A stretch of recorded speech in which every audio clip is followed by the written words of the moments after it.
রিয়াদ কবে আবার জাতীয় দলে ফিরবেন তা জানে না সিলেকশন প্যানেল। টাইগার ক্রিকেটের আনসাং হিরো রিয়াদের চ্যাপ্টার তবে কি ক্লোজ? হোম এবং অ্যাওয়ে দুই ওয়ানডে সিরিজে স্কোয়াডে রাখা হয়নি মাহমুদুল্লাহ রিয়াদকে। কবে নাগাদ ফিরবেন তার নিশ্চয়তা নেই। রাব্বির জায়গা হলেও মাহমুদুল্লাহ রিয়াদের জায়গা হয় না আয়ারল্যান্ডের বিপক্ষে অ্যাওয়ে সিরিজের দলে। এই ক্রিকেটারকে বাদ দেওয়ায় ক্ষোভ জানান তারা। সিরিজের দলে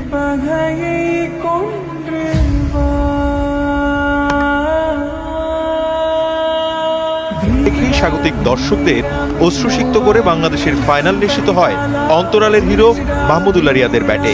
তিনি যে বাংলাদেশের ত্রাতা তা মনে করিয়ে দিলেন অধিনায়ক সাকিব আল হাসান, সঙ্গে প্রতিপক্ষ শিবিরের প্রশংসা। মাহমুদুল্লাহ রিয়াদ না, উনি সাইলেন্ট কিলার রিয়াদ ভাই।